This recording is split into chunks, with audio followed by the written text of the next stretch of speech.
Thanks for tuning in to this episode of Jam. Today I have a special guest with me, Coach Matt Cutaia. He's a good friend of mine. Me and him were just talking. We just figured out that we probably known each other somewhere between 10 and 15 years, probably more on the 15-year side. I also met Coach Cutaia through NUC with Coach Schumann. And then, we got a funny connection between Coach Cutaia and Coach Schumann. So we'll get to that. Coach Cutaia is originally from New York. He's going to get into all that. He's one of the top football players in the state of New York. I'll let him tell all that.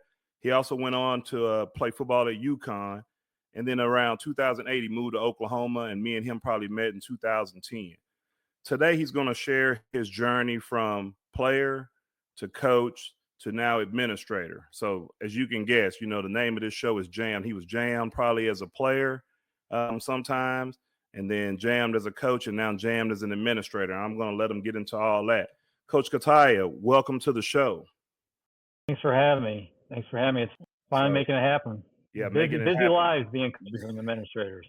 Yeah, for sure. So I know we're going to get into the coaching and the administrator part of it all, but let's start with your playing days. Can you take us back to your high school and college playing days? What position did you play, and what was that experience like? Started playing football, I think third grade, and my dad was coaching at the time, so he had me playing all kinds of positions. And then when I got to high school, I was actually a third string quarterback. My dad had these visions of grandeur that I was going to be a quarterback, and one of my coaches, Steve Romano, who's dear to my heart, he saw some talent in me and he moved me to receiver. And then I got jammed up pretty early because nobody knew anything about me because I played Pop Warner for so long. And so I had to show what I had. And, and I'll talk more about that when I got to college, but always being jammed up as a player, I'm sure people can relate where you have setbacks and having to fight to, be a backup to a starter. And so that kind of happened early on, and got into high school. And at first they saw me more on varsity as a DB. So they had me playing corner, and I hate to say I didn't have the quickness to be a corner, the reaction time from corner spot. Now they moved me to safety. Safety reaction is a little bit different than a corner reaction time. And so they started me as a safety playing varsity. And then I know one of our starting receivers got hurt, and they found out how fast I was, and they gave me a chance as a junior, and starting at safety as a junior, and then they started having me as a backup at receiver, and then I just took off. I mean, I was the type of guy, I think I was running 4.4 out of high school, high 4.3, low 4.4 out of high school, and that's actually what got my scholarship, which we'll talk about. But it was one of those things where like, hey, third down, first down got nothing, second down got nothing. We're just let's call it go ball to Matt. And so I'll just 60 yards later, touchdown. I went to a camp at University of Connecticut. They were already interested in me. I was supposed to go to Boston College camp, which is right up the road. It's in Boston. It's about 2 hours away. And so I was going to hit that camp up first and then hit that camp up second. And they got me on the turf. I ran a 40. I think it was like 4.42, 4.4 flat, something like that, as a junior. And so they had me go through some drills, and then Etzel at the time pulled me aside halfway through the camp, was like, hey, we like what you can do, so we want to offer you a scholarship. And they offered me a scholarship. Now, we'll get into it, but I had some medical issues that kind of popped up on me, another getting jammed up again, which put me back a little bit, some adversity again that I had to come back from going into my senior year. The medical issue that I had, it was to the point where I decided not to go to Boston College. So my journey could have been a whole different thing. I could have been in Boston College because at the time Connecticut was just on its way up. And so I could have gone to Boston College and balled out, and then I could have been going there because I would have preferred to go to Boston College at the time. But again, how Connecticut worked out, don't get me wrong, I don't regret any of that, but my journey could have been a heck of a lot different. Yeah.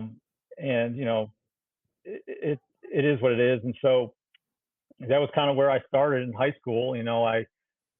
High school, I own to this day. I still have the longest interception return in, uh, uh, I think, Section 5 history, and also in the state of New York. And it was 102 yards. Um, that was kind of my high school playing days, and Connecticut's like a whole other different beast, man. Playing D1 football is a whole other different beast.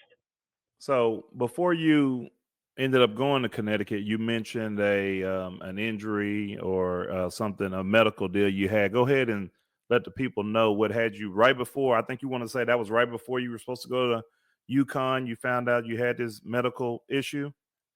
I think it was during track season. I think it was in May, May or early June. I started having some numbness in my quad.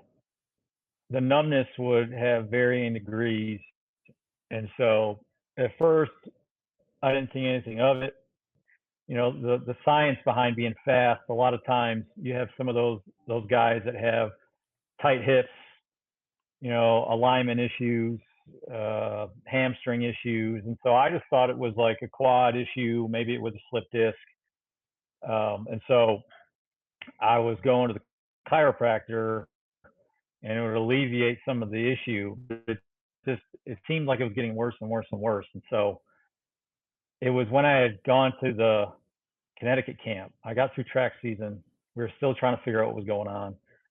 So I had gotten an MRI right before I went to Connecticut, to the camp. And I remember that night they had offered me during the camp, and that night we're in a hotel room in Storrs, Connecticut. And I'm telling my dad, I'm like, it's the worst it's ever been. I don't understand it. Like, it's so painful. I was in tears. And so I was like, I don't think I can go through another camp.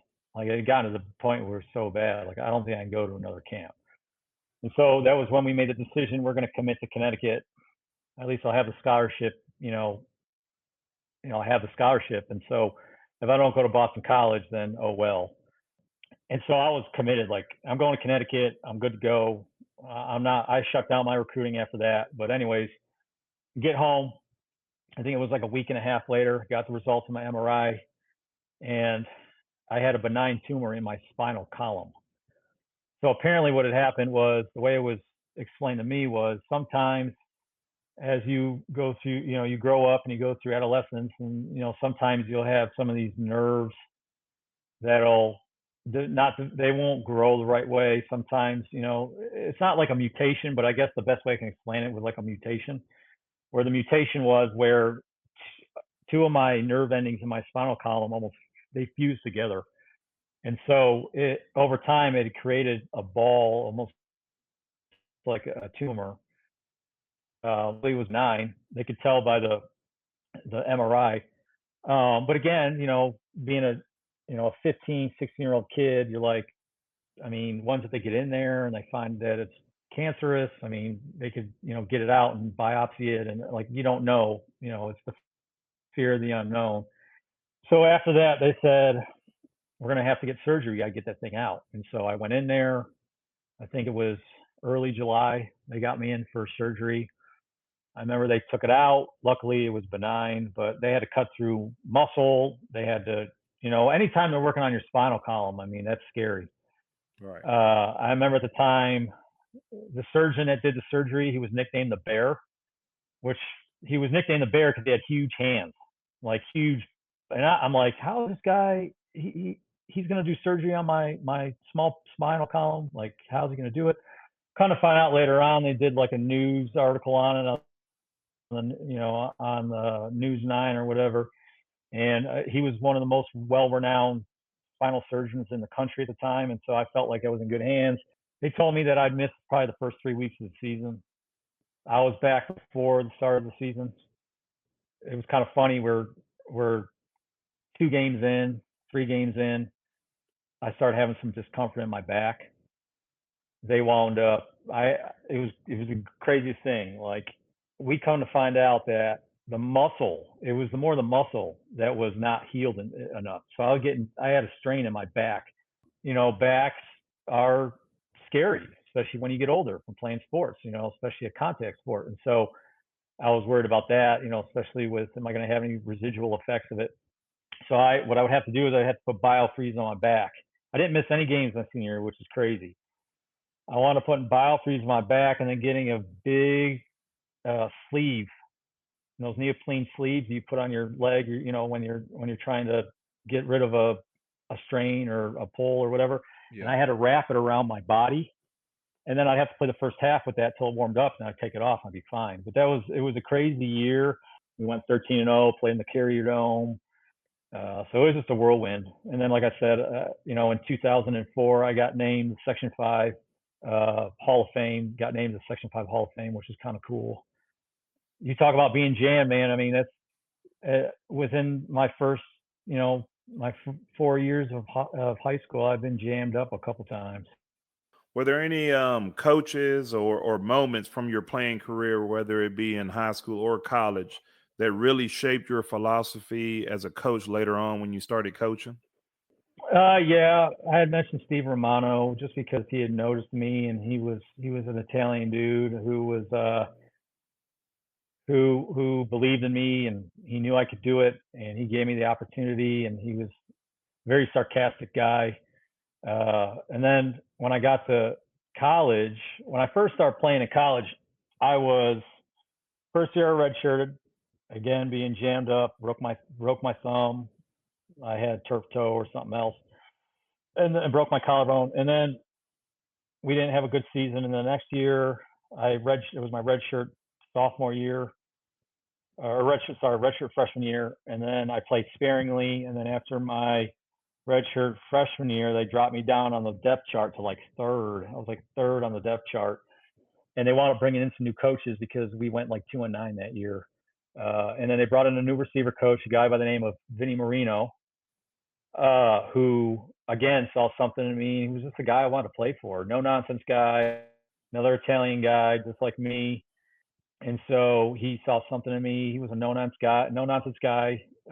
He pushed me to be better, but he just gave me that belief in myself. And that's the two things. Like, I've always been coached hard, but I've also, in my playing career, I should say, I was always coached hard, but I also knew that these guys believed in me, and they would give me praise when I would do something good, and they'd celebrate with me. So I always felt like that was a good balance.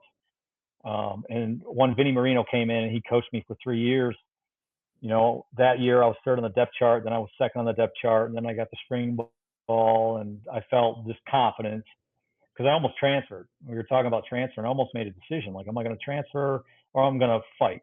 Am I going to? And I'm the type of guy I don't quit. And a lot of the guys, Steve Romero,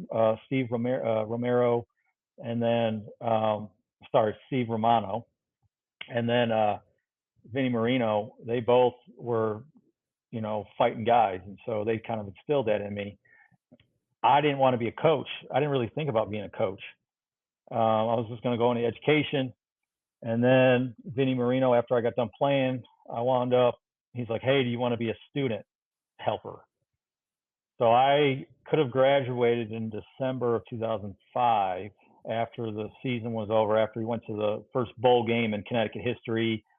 I started all year. I could have just graduated and then moved back to New York and kind of, see what happened from there. But he's like, hey, you want to get some coaching experience? You can come and be a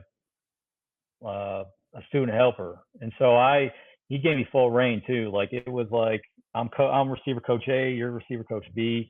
And so he gave me a lot of the drills that I would do that you've seen me do at some of those camps that we've done together.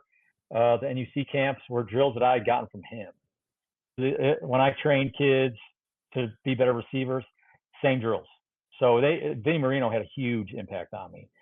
And he actually reconnected with me, I think about a year ago. He reached out to me on Twitter and was talking to me and seeing how things were going. But he's at Nichols College now as the head coach, I believe. He had a huge impact on me. He was hard on me. I mean, he was hard, but I needed that. I needed someone to push me and believe in me at the same time, and he did that. And I did a lot. A lot of what I do as a coach, my style was based on those two guys, more so Vinny than anything else, Coach Marino. But yeah, I still do those drills to this day, which is crazy. That gives you an idea of how big of an impact he's had on me. What is something that you would say you've learned as an athlete that you still carry with you today, even past coaching and now an administrator? What is something that you learned as an athlete that you still carry with you? No one's going to do anything for you. Keep fighting. I'm not a quitter. I don't quit. And it's in my journey. I've had a lot of setbacks, but I don't let somebody tell me that I don't let people put me in a box, I guess you'd say. You're this, you're that, you know, you're only a disciplinarian, you're only a hard coach, you're I want to show people that I'm more than what they give me credit for. And a lot of that drives my determination. Uh, Guys give me crap all the time because I have I have a tattoo on my arm it says determined. And just being determined to the point where no one's going to tell me no. And I do that as an admin. Like a lot of the feedback I've gotten from my staff is you're a go getter. When I'm told to do something, I go do it. I hate to wait. And that was the same way as a player. Like I'm gonna go, grab the brass ring, I guess they call it. That's what I did as a player. That's what I did as a coach, and that's what I do as an administrator. I'm just determined to be the best that I can possibly be, and I'm not going to I'm not going to let somebody tell me I'm this or tell somebody I'm that. I'm going to prove them wrong every time. And like I used to hear it all the time in college, you're undersized to play receiver. Well, I mean, I'm doing it. I'm a 2-year starter at a D1 program. A lot of people told me when I was trying to be an admin that you know, your personality is not cut out for it. It's hard, and we'll go into it a little bit more later, but it's hard to go from a coach to an admin because you have that adrenaline fueled, coach mentality. A lot of what we do as a coach is adrenaline fueled. On Friday nights when you're standing on the sideline, there's nothing better. You go home at night and you can't sleep. Well, being able to be an admin, you have to have that even keel, and so that was one of the things like they told me when I was trying to become an admin, giving me good feedback, and one of the things they said like tone it down a little bit. You know, you you're not coaching. Like you're going to have issues that you don't normally deal with as a coach, and you've got to keep an even keel. And so, being able to be focused as a player and as a coach to be able to take that mindset and to push to continue to be better and to better myself, just like you're trying to be a better route runner. I'm going to be determined to be a better route runner. Determined to be a better admin. These are the things that you need to do. And so I really feel like taking that mindset as a player and as a coach into what I'm doing as an admin, it's made me a better person. Like I feel like the last 3 or 4 years I've grown the most in my entire life. I'm 43 now. So the years from when I was 39 to 43, I feel like I've grown the most as not only as an adult, but as a human being and also as a father. And a lot of that comes from just wanting to be the best and wanting to better myself in my job has made me better all around.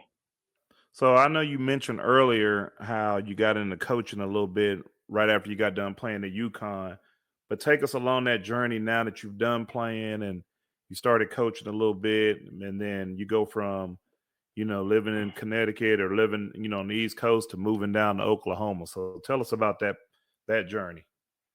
Everybody, when I tell them this, they're just like their jaws drop because it's like this is not like what a human being does. But so my parents, I was at home getting my master's degree and getting certified to teach. I had just got done coaching at a D3 school. I had a lot of success. We wound up going at the time. D3 was it was like the Final Four in Division 3 football. I don't know what it is anymore, but it was like the Final Four. Like it was a bracket and everything else, kind of like what 1AA used to do. The bowl subdivision, what they do. So I got done with that. My parents are like, we bought land in Tennessee. And I was like, Tennessee? And why are you moving to Knoxville, Tennessee? And my dad's a big biker guy. And he's like, we want to retire there. We want to retire. We want to build a big house. We want to go off the grid. Nowadays, it's not off the grid anymore, but because they live in a suburban area, but it's outside of Knoxville, about 12 hours away from where I am here. And so they're like, if you want to coach big time football, and they always need teachers down south, why don't you try looking at some jobs near us. So I'm like, okay, whatever. So there was this website where you could go online. So I applied for places in Tennessee. I applied for places in Georgia. I applied for places in Florida. I applied for places in Texas, and Texas was like, no, at all, not at all, which is kind of weird. But they were like, I guess Texas, they're kind of like, hey, we need you to be coaching and teaching in like one of the surrounding states first, and then we'll probably give you a shot. I was okay. Applied for a couple places in Oklahoma, but I was like, I don't know anything about Oklahoma. I went to Tennessee, flew to Tennessee for 2 interviews, didn't get either one. It was getting to, I think it was 2008, it was late July, and they start early down here.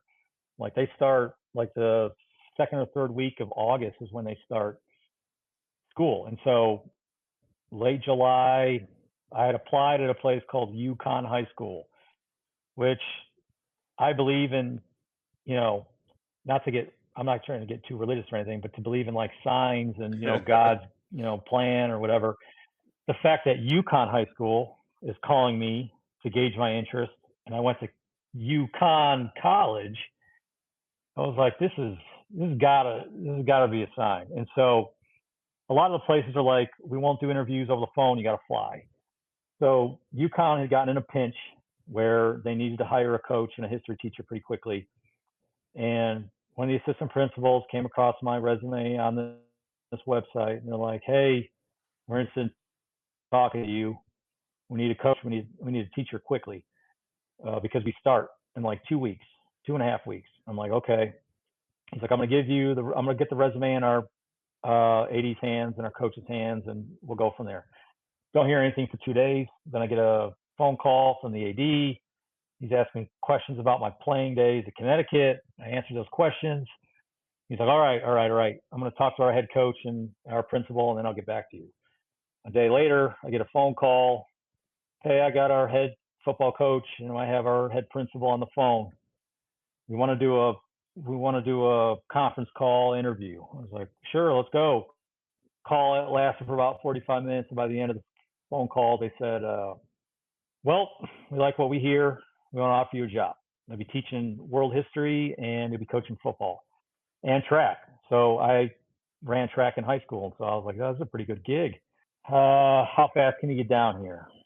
And at this point, I'm like, I'm not going to find a place in Tennessee. Oklahoma's 12 hours away from my parents. I'm like, I need to get my foot in the door somewhere because I really wanted to either go to Tennessee or Texas. That was where I really wanted to go. How fast can you be down here? I said, I can be down here in 2 weeks. So they said, great, you're hired. So I had a little box Mitsubishi Lancer, and I put everything in my car that I could.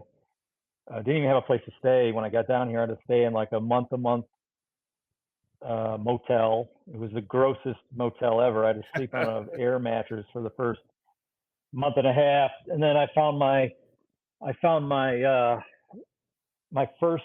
I'll never forget it. I found my first roommate on Craigslist because I didn't know anybody. I don't know anybody down here. I thought, like, I joke about it all the time. Like, I thought that there was people got around on horses down here, and believe it or not, I'm not the first person from the Northeast to think that. So Oh I don't no, want. I'm they not. say that I they don't say want you that to all think the that that time. came with that off the top of my head.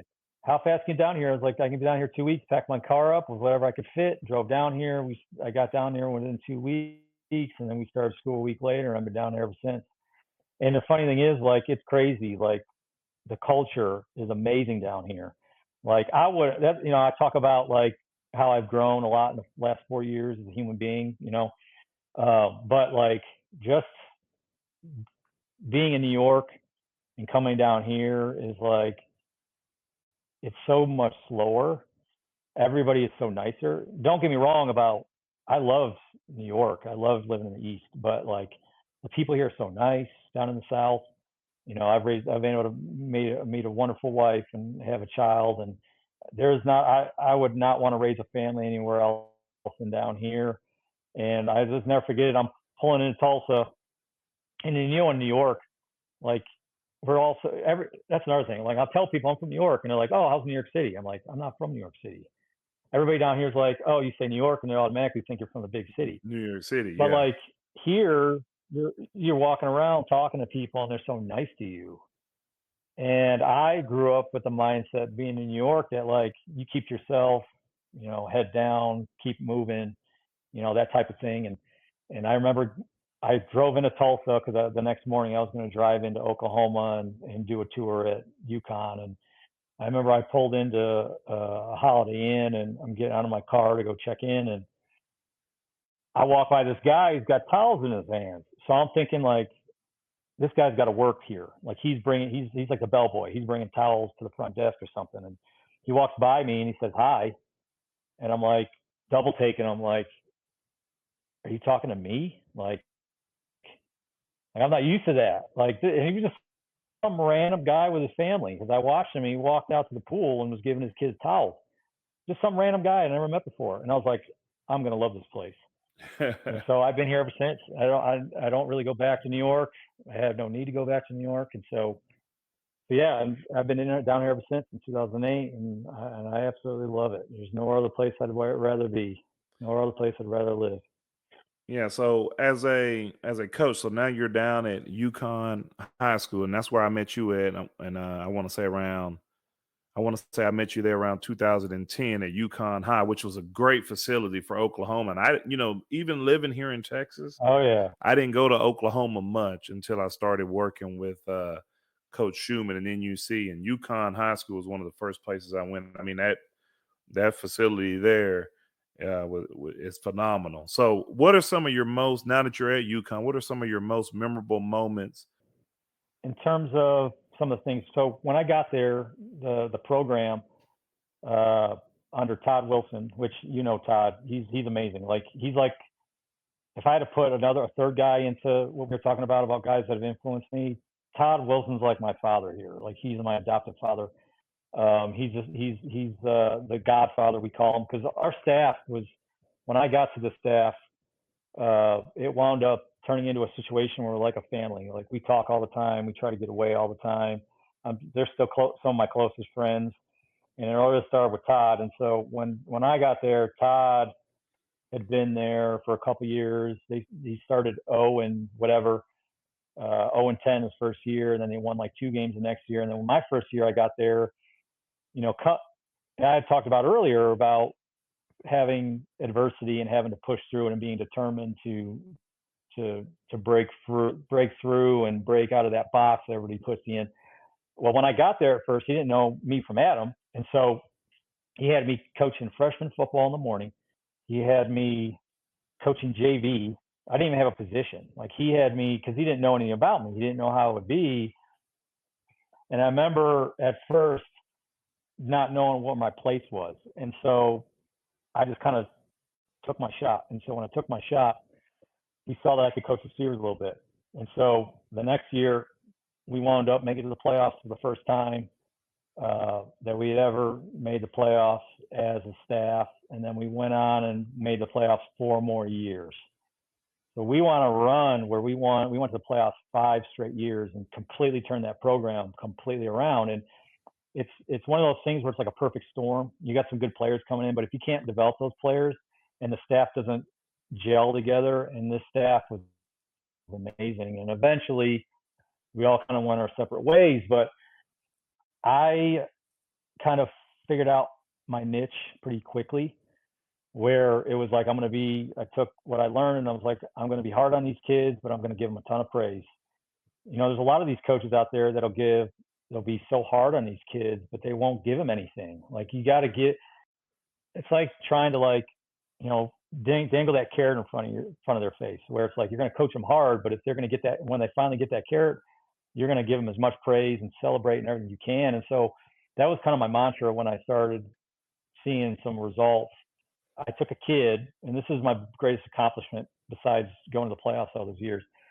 I took a kid, Cody Sanchez, and I still talk to him to this day. And he's wound up becoming a very successful adult, and I still talk to him all the time. He was my greatest accomplishment, where I took him. As a freshman, he didn't play. He was like, so you have like the red team, and you have the white team, and you have the black team. And the black team was like you were not playing at all.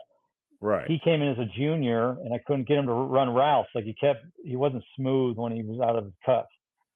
So I really worked with him, and I gave him some drills, and it was like I instilled this determination in him. When he became a junior, he had a really good year, but then when he became a senior, he went off. He still has he was the first receiver that I ever coached that got 1,000 yards. He was the first receiver that ever had 100 receptions. And to this day, he still owns both of those records. And he was one of my guys that really the first guy I really, really believed in and knew that I could, through my tutelage, I could turn him into somebody. And he still talks to me this day, and he's like, I couldn't do it without you. You instilled this determination and this belief in me. And now he's like, he just got promoted to this company where he does commercial real estate, and he just we have this really good private school here in the city called Heritage Hall, where now he's building stuff for these, like he's building for Edmond Public Schools where I live with, who I work with. He's building for Heritage Hall, private schools. I mean, he is making bank, and it's so fun to see a guy that couldn't even play as a receiver for our football team just work his butt off, and I believed in him and expressed my belief in him, and now to see him do what he did on the football field and get a scholarship to SWASU, which is a local college, and then go on to do what he's doing now. It's probably one of my greatest accomplishments. You know, when I got to Memorial High School after UConn, I did have another receiver that is like top 5 in the record books at Memorial, but he was skilled. I mean, he was so skilled. But to take a kid like Cody Sanchez that was not very fast, and to be able to be there and be able to coach him up to the point where he set multiple receiving records at UConn High School that to this day are still number one he's still number one in receptions and receiving yards. Blows my mind, which is pretty amazing. So, what were some of the challenges of when you got here and at UConn, and then when you moved on to Memorial? What were some of your biggest challenges that you faced as a coach? Probably my language. I'm not trying to make a joke, but it was just like, in New York, you hear about those people driving cars and their taxis and they're yelling, and that's kind of like it was. I mean, coaching, and that was a big thing. Like coaching college is so different back in the day than coaching high school, and that was the biggest adjustment because in college, I mean, sometimes you see like you'll watch college football on a Saturday and they'll have the coaches mic'd up, and you hear like bleep here, bleep there, blah blah blah blah blah. But in college, I mean, you can pretty much say what you want. It's more the, if you don't like it, then we'll find somebody else, that type of deal. But when you're dealing with high school kids and they're 14, 15, 16, 17 years old, you got to kind of, that was the biggest adjustment, is being able to kind of change your verbiage a little bit and the way you approach some things. And it took me a little bit of time to get used to that. I got yelled at a bunch by Todd about the type of language I was using, and so that was kind of one of the things that I had to kind of watch out for. Having a big boy job, that was a big adjustment. Going from working as a gas station attendant at a grocery store, going to school, going out. I think I was 25 when I moved here, living at home. Going out, like I said, going out all the time, and to go from that to, this is like a professional place, no family, like nobody to kind of show me the ropes, nobody to hold my hand. And it was kind of like, getting thrown in the deep end, and like, okay, you went from living at home with your mom who did your laundry to now you have a big boy job and you could get fired if you don't do what you're supposed to. Right. So that was a big adjustment. And like, I wasn't perfect by any means. Looking back now, I'm kind of like, how did I not get fired for some of the things I do? Like let kids leave the classroom when they're not supposed to. So that's kind of looking back on some of that type of things. That was my biggest adjustments, is making sure that I'm doing my job the right way, and just making sure that I'm making sure that I'm not dealing with college kids. I'm dealing with high school kids, and it's a those were the biggest adjustments and the setbacks that I had to deal with. And I guess the other one, if you want to say a third one, I was just trying to meet people. Like I said, the staff that I met at UConn with Todd, they're some of my best friends. They were in my wedding and everything else. But at first, like, I didn't know anybody. And to be able to get out there and put myself out there, that was a big thing. Cause like when I first moved here, I was big time, like, introvert. So being able to, be a little bit more open with myself, reveal a little bit more about myself and my personality and my, where I came from, that helped a lot. But just trying to get to know people, that was like the third big thing.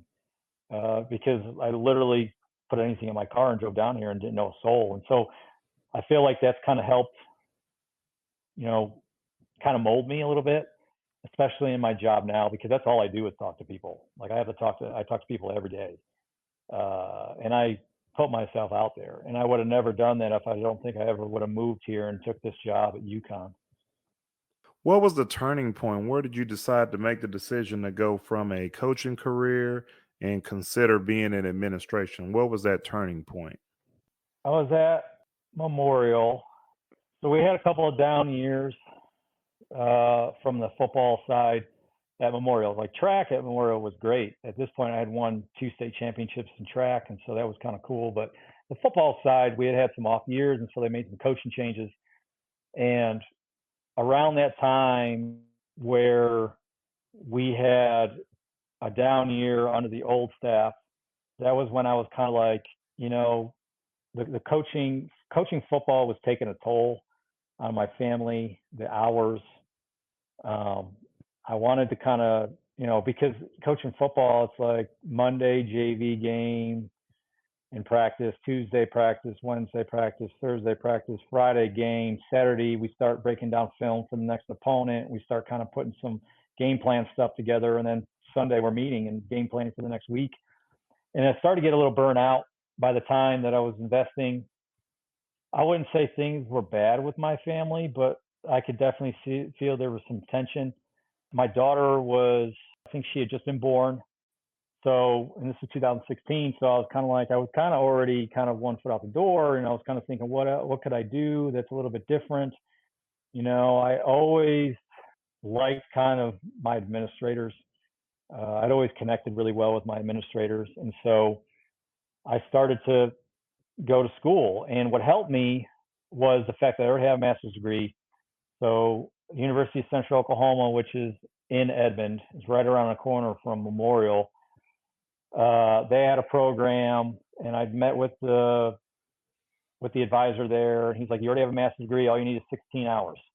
I had already started to mentor new teachers, so I had really enjoyed having student teachers, and I felt like I was doing a really good job about it. One of the admin was telling me I was doing a good job about it. So, and this was 2014. So 2014, I had a student teacher, which wound up becoming a teacher. I had another student teacher who wound up becoming a teacher. And I had another one. So I had 3 years in a row. And I really liked that aspect of being an admin.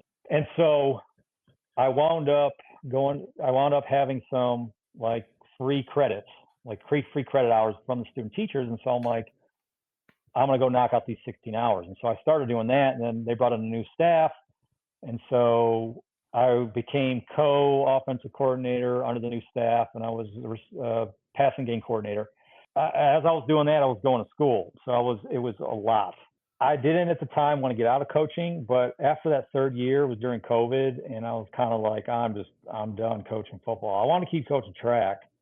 So, and at that point, I had gotten certified. I had passed the test. I was ready to go. But at that point, like, I still had 1 foot in, 1 foot out. Like I would apply at some places that I really liked, but I was kind of like, my gut, my stomach, is telling me I don't need to get out, my gut. But football, I was kind of like, I don't know, like I'm the type of guy, I'm not going to quit. They brought a new staff, they let me go. So that was when I was like, I'm going to start training people. I needed to do something else to compensate for the money that I was going to be losing. And so that was why I decided to become a trainer, a performance and a personal trainer. And then I was going to keep coaching track because track was going off. I mean, we were still doing really good in track.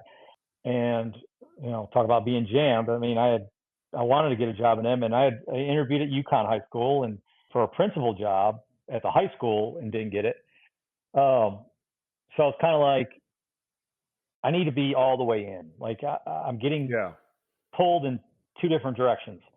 If I'm going to go be an admin, like I'm going to have to make that decision. The kids that I were coaching that I was really close with, they were about to be seniors. We had just finished second overall at track state. I was like, if this is going to be the time, because I didn't want to coach another group and then be, another group of freshmen coming in, and now I'm never going to leave if I don't make this decision now. And so I went with my gut, and I was like, I'm just going to apply for every job. Within these 4 years, I also created a mentoring program at Memorial, and then I started joining committees, and then I started getting out because in the coaching world, as a football coach, I was like in that coaching bubble. I started getting out and talking to teachers in the building and meeting teachers and talking to admin and started getting experience. And so it's to the point where I was like part of the admin team at Memorial, even though I wasn't an admin. So it was just kind of a perfect storm where I was like, I'm going to apply for everything. This job at Edmond North opened up, which was in the Edmond Public Schools. And so I was like, I'm going for it. So I'm like, I'm applying for everything. And so I applied for everything, and Edmond North called me up for an interview. I interviewed, and they wanted me to offer me the job. So it was just one of those things where it was like, I just kind of went with it. I was like, I'm going with this. I got hired, and off I was going. So I love it. What would you say is the biggest adjustment from going from coaching to being an assistant principal? What's the biggest adjustment? Building relationships. That's the biggest adjustment because I'm the sophomore principal, and they tell you all the time, like freshmen, sophomores are tough. Freshmen, they're coming in from middle school. It's a culture shock. And then you got sophomores that are still kind of going through puberty, and they're still kind of finding their way. And a lot of the kids that I would call in are kids that are getting in trouble. And so trying to figure out a way to build relationships with kids that 90% of the time are coming to see me because they're in trouble. It was almost like moving here all over again, where now I have to build all these relationships. And so I kind of took some of the lessons I learned about getting out and talking to people. Don't have conversations on the phone. Try to be as personable as possible. Talk to kids in the hallway. When kids come in and they do something wrong, tell them that like, hey, you screwed up, but I'm not going to, go at you. Like that's the thing as a coach, if somebody screws up, you're telling them about it. Right. And you're telling them about it. Like you can't do that with some of these kids. Like some of these kids, as a coach, you kind of know the kids you're coaching, where their background is. When you got kids coming in and you're having like a 2-minute to 10-minute conversation with them, and you don't know what they're dealing with, it's hard because you don't know them very well. You're not spending enough time with them. So, as a coach, you're spending morning workouts in the off season, spring ball together. You get to know them, and kind of what they're facing at home, what adversity they're facing. As a admin, you don't know, and so trying to like make sure you're firm with them, making sure that like you're not scaring them away because you want to get to know these kids and know that like, look, you screwed up. This is the consequence. But like if you need me, I'm gonna be here for you. The way I admin is I have an open door policy. So I'm always like, doors always open if you need to talk, if you need somebody. I've been able to use my playing and my coaching background to like help out some of these kids that play football. So that's been good. I've gotten really close with a lot of the coaches, and I just make myself visible and using my coaching techniques and what I learned as a coach to be able to make myself available for these kids if they need it. So that's been the biggest adjustment, is just trying to find ways to reach these kids. So I know you kind of mentioned it. Are there any skills, or can you describe the skills that you've taken from your coaching days that have helped you thrive in your new role in administration? I think just like I had said, like making sure that you aren't getting too high or getting too low, not taking things personal. When people are criticizing you as a football coach because things aren't going right, knowing that, especially parents, knowing that it's not personal, part of the job, you know, staying even keel. You got a kid that's vaping and he's trying to do something to like hide it right in front of your face and not, fighting the urge to just lose it on him. You know, I think that's the biggest thing that I've used as a coach and even as a player, like not getting too high as a player, not getting too low as a player, letting things roll off your shoulders. Because as an admin, it's like every day is something different. Like I make the comment, I jokingly make a comment like, well, that wasn't on my admin bingo card this week, or today. Like some of the things that we've dealt with, but also realizing as a coach that these kids need us. They need role models. They need people that care about them. They need people that believe in them. I go back to Cody Sanchez, like showing that belief in him. And there's a lot of kids that I need to show that belief in because some of the kids that come into my office are just completely downtrodden. They made a mistake and they're young, or maybe they've made this mistake multiple times, and now it's time to be firm with them and let them know that like there's consequences of your actions, and this is how it's going to be. It's tough. It's like you got your favorite player that you're coaching and he's not playing the way that he should be playing, or you think he's been playing, and you got to bench him. That type of thing. Because I see good kids all the time that make mistakes, and I feel bad for them. But at the end of the day, like I go back to that idea, like if a kid's not playing the way they need to play, then you got to give them a consequence. And a lot of times in our profession as a coach, like 4x1, you're not the fastest guy, we got to take you off. Even though I like you and you're my favorite runner, we got to do what's best for the team. So it's the same thing for like some of the things that kids get in trouble for. They're good kids and they make a mistake, but we can't disrupt the educational environment with what you're doing. And so even though you're a good kid and I like you, ultimately there's going to be a consequence. You're going to have to be benched, I guess, in air quotes. Yeah. And so that's a lot of the things that like is very similar from being a coach. Is that. Do you ever find yourself wanting to jump back into coaching, or you feel like you're pretty content where you are right now?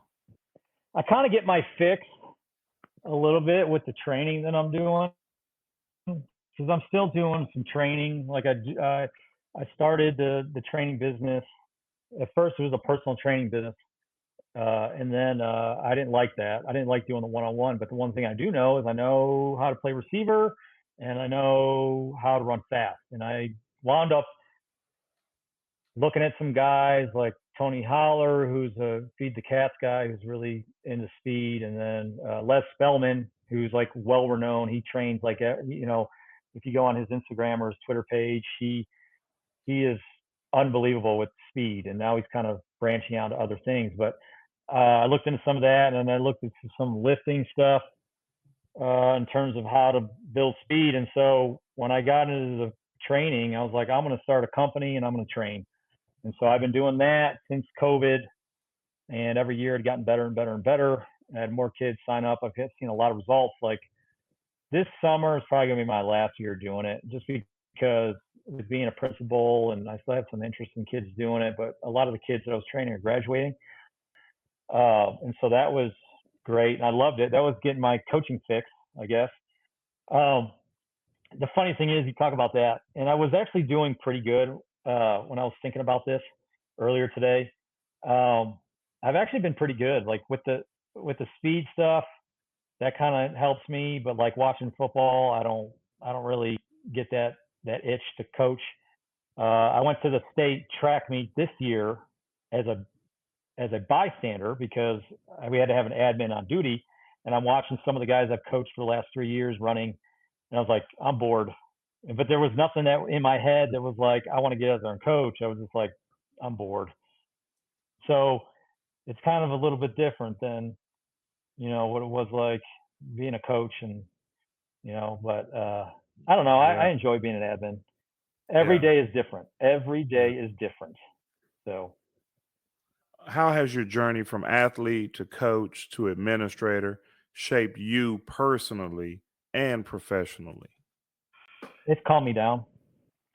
It's made me be more present. Um, you know, and again, like I don't know if like a lot of people don't know this about me, but I have real bad OCD and I have social anxiety, which is crazy. Um, you know, and one thing is like when I was a coach, like I would let stuff dwell on me. Being, having OCD, it's not like OCD, like extreme OCD, where you're having to do something like 3 or 4 times. It's more like mental OCD where you make a mistake and it's in your head and you can't get it out. And because you're constantly transfixed on it, you tend to make mistakes and everything else. And so being a player, I struggle with that. That's probably why I didn't go pro. As a coach, I did a little bit, but I've had to work over time to kind of get over that. I've talked to a couple of people about some of that stuff, which has really helped and been a huge life changer for me. But just, you know, looking back when I decided to become an admin and I was going on these interviews and I wasn't getting it, being introspective and looking back at my life, looking back to when I played and why that didn't go any further, looking back to my coaching days and looking back and trying to understand and being self-reflective as to why I made the mistakes I did as a coach.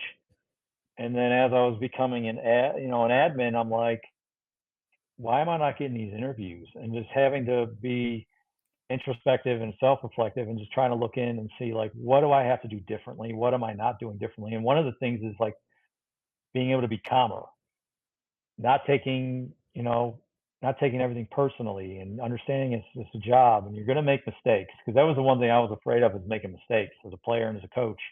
Am I making the right decision? And I've kind of learned through this last year and the last couple of years of coaching is go with my gut. And a lot of times, I've looked at my past and said, how many times have I not gone with my gut, and how many times have I gone with my gut? How many times has my gut been wrong? That's one thing. Not thinking I know everything. If I don't know something, then go talk and go ask. I used to be somebody that before I created the mentoring program, I didn't, or before I started, I got involved with the PD committee at school. I got involved with our Safe and Civil Foundations committee, where you look at culture of your school and how you can improve it. I didn't necessarily play nice with others, I guess.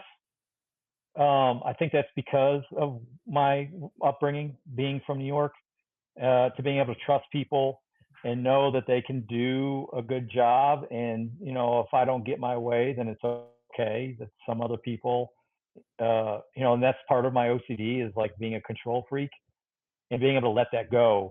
And I was never like that as a player because I thought I knew everything, or as a coach, I thought I knew everything. But it wasn't really until my last couple of years of coaching where being a co-OC, where I'm having to sit down with other coaches and I have to trust that coverages are drawn up, that we know what plays are going to work best, and then listening and trusting my staff to let me to know, trusting them that they know what they're talking about, and that I trust that they're going to put us in the right position to be successful. And those are some things that I learned my last couple of years of coaching that I then carried over when I started that mentoring program.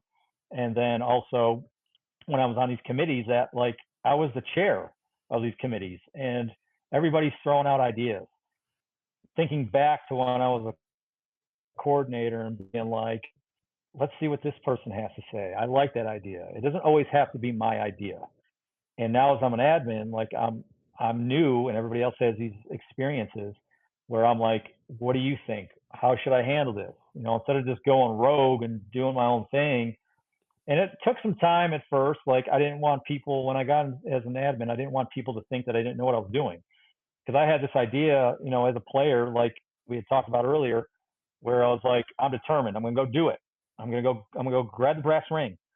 So as an admin, I kind of had to take a step back and be like, I can still grab the brass ring, but I may need someone to give me a ladder, or I may need some, Right. figuratively, not obviously not Right, Not, right.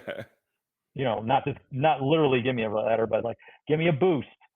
You know, going to them and saying like, I need help with this, asking for feedback. And it's been a really, really good year, and I've learned a lot.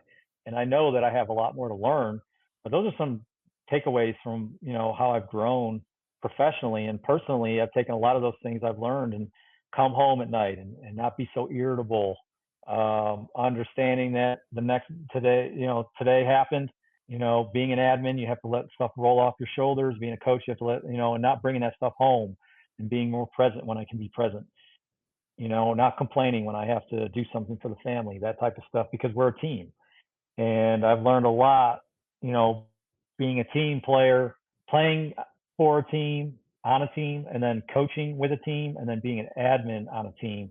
You Yeah, kind of have to come home and be a team be with on a your team. wife and your Right. and your child. Yeah, Yeah, for sure. Yeah. because I see what happens when you're not. Right. All those times, you'll as a staff you get fired. As an admin, if you don't work with your team, then kids fall through the cracks, or kids, the stuff happens within the school that are going to affect the learning environment.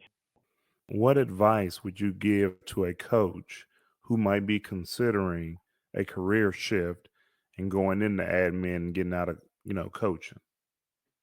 What I would say is make sure you know that you're ready to go, and for whoever, whichever way you figure that out. With me, it was kind of like my gut, like this is the time to make that move. Is it that time? Are you going to miss it? With me, I was kind of like I said, like I I really don't miss it that much. There's a lot of things that we do as admin that are very similar to coaches. And if you like building relationships with kids, then I'd say go for it. And the thing is, like I'd always talk about, like as a coach, as a coach and a teacher, you can make a difference in probably what, 100, 200 kids a year. As an admin, you can make a difference in over 700 to 1,000 kids if you really think about it. So if you're yearning to make a bigger difference, as you're being a coach and you want to make a bigger difference in kids' lives, then I would highly recommend trying to be an admin. Um, if you're looking to spend more time with your family, that would also be something that I would look into. Not every school district does this, but I know in Edmond, what we do is we have the head principal, and then we have three grade level principals. We have an academic principal, and then we have a freshman principal. We all split events. So like one week, maybe I'll have two events at night, and then maybe some weeks I'll have none. And so if you want to spend time with your family, you have some young kids that you want to, then I would highly recommend it. If you're an adrenaline junkie like I am, like a lot of us coaches are, it's nonstop. Like I do not sit in my office. You walk. I mean, I fill my rings every day, just because I want to be personable, and so like it's every day something different. And if you're at that point in your career where you're coaching and everything is like deja vu, mundane every single day, kind of get burnt. If you're getting burnt out, then I would say go into admin. There's a lot of skills that we learn as coaches that will benefit you as an admin. And I really truly believe, coaches make good admins. Like our head principal, who just got promoted to a director of secondary ed at the administration center. She was a former basketball coach. The new principal they just brought in, former basketball coach. And then we have our freshman principal, used to coach middle school basketball. So we've got a lot of coaches that make that transition, and they Yeah. wound up being really, really good admin, just because they know how to build relationships with kids. And it's one of the things that I feel like I do a really good job of, not only building relationships with kids, but also building relationships with my staff. And I'll say this, like the work that I've done in this past year, I was at Memorial for 11 years. And within 1 year, I almost feel like I'm at home. Like I feel like everything I've done in 11 years, I've been able to do in 1 year as an admin at North. And I Yeah. love it. I love it. I don't know if I'll ever go back to coaching. But the thing is, if you're an admin and you do get that coaching bug again, you still get that itch, you can always go back to coaching. There's nothing that says that you can't be an admin and you don't like it and then you want to go back to coaching. And because that's the thing, like being a coach, you're more hands-on, you see the same kids every single day. Well, as an admin, maybe you see one kid 1 minute and you don't see him again for another week. And a lot of times the kids you see are, I hate to say it, getting in trouble or have something that they need your help with. But it is extremely rewarding. It's just as rewarding being an admin as it is being a coach. And I feel that same feeling that I got helping kids as a coach that I do as an admin. As we wrap it up here, Coach, any final thoughts on how sports, coaching, and educational leadership, how they're all connected? Any final thoughts on how all those things come together? Because you've done them all. You've been an athlete, you've coached, and now you're in the admin role. Tell the people how they're all connected. Kids are our future, and we've got to be there for them because life is hard. Life's not getting any easier. Life that we had when we were growing up, there were some things we lived through that were difficult, and we had our teammates that helped bring us back up when we needed it. We had our coaches that would help bring us back up. There's a lot of kids nowadays that lack self-esteem. We've got to be here for these kids. They need guidance, and it doesn't, honestly, at the end of the day, it doesn't matter where they get it from. And I would think about this, like if they're not getting it from their parents and they're not getting it from us as admin and coaches, then who are they getting it from? They're getting it from online. They're getting it from what they see on social media. They're getting it from what they see on TV. And we need more people that can be leaders of young men and women and positive role models for these kids. And I feel like in every type of role, being a teacher, being an admin, being a coach, I feel like that's what we need. I think that's, if COVID has taught us anything, is that us as adults in these types of positions need to really take care of these kids and show them where to go and what to do and how to be members of the society. And I feel like we need more people that care about the welfare of kids and in order to help make this world a better place. Because eventually what's going to happen is like we've got to instill our guidance on these kids because they're going to be in our positions one day. Yeah. There'll be some kids making a podcast like we are right now. Yeah. And so just being able to be there and guide them, and help them grow into adults, Yeah. successful adults. Yeah, for sure. Well, Coach, I appreciate you coming on the show, man. Had a great time. I appreciate you having me. You guys heard what Coach Cutaia said. The kids are our future, and we got to mold them the right way. If not, we may be jammed. Thanks for listening.